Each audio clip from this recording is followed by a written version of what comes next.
CSS is another fundamental language that is used in everyday web design and works well with HTML. CSS stands for Cascading Style Sheets and describes how HTML elements should be displayed on the screen. This allows us to take all of our HTML content and produce stunning and modern websites we see today. CSS can change very basic things, like how font looks, the color and size, to more complex ideas. Here you can see how CSS can take something as bare bones as this from HTML and turn it into something more pleasant to see, like this example page. A blog post with an option to read more posts at the bottom. In order to do that though, we would have to first start at the fundamentals and how CSS works. The first thing I would like to cover is how we can include CSS in our own HTML documents. The two different ways I'll be discussing are both internal and external. This is our HTML document, and right now, all it has is some text, and you can see it over here on this website. Now, having internal CSS means that we would have our CSS code in the same HTML document. So if we go to the head tags over here, this is the head tag, we can use a tag known as style. This is useful if you wanted to apply some short and simple changes to your document without needing another file for other changes. Right now over here, we're just going to change the color of this text to something like darker blue. To do that, we need to look at the tag we've used to write our text over here. As you can see, we've used the paragraph tag, so we'll use that as our selector in CSS.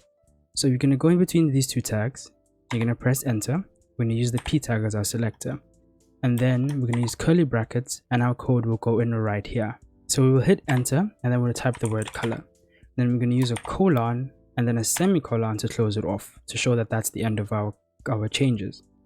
So right here, we're going to type in the color we want, and that'll be darker blue. So now if we save this color should change to darker blue instead of black. So I'm going to save this, and it does change. While it is useful to have all our code in one place like this, it's normally not good practice to have your CSS internal like this. As websites get bigger, more elements will have to be styled, and it may become difficult to manage and update. It could also lead to very messy or difficult to read code in the long run. Now the second way of using CSS is externally. To do this, we'll first clear out our style over here, so we're just going to take this away. Make sure that our text has gone back to default and is black again. So what we'll have to do is create a new file, and this will be our CSS file instead. So we're going to click here and then new file. You can name it anything you want. I normally name it main, so I know this is my main CSS file, and then make sure the extension is .css. And you can click enter. Now in here, we're going to do the exact same thing we did in our HTML document.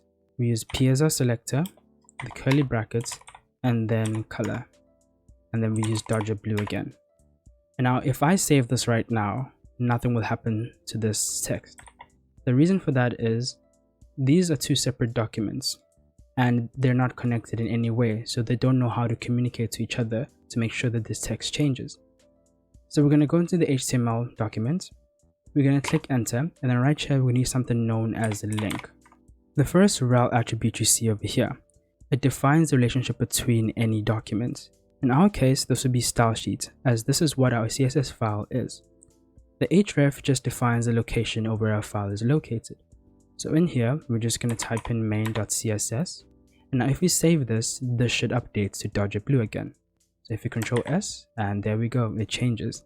Now having CSS externally is what I personally recommend. It helps to keep things organized, and you can link multiple HTML documents to it if your website has a lot more pages. There is a lot more that you can do with CSS than just changing the color of an element. For a quick example of this, we're going to go right here and we're going to change the background color. We're going to change it to like a really bad color as red, and if you Control S that, you can see that the red has changed it.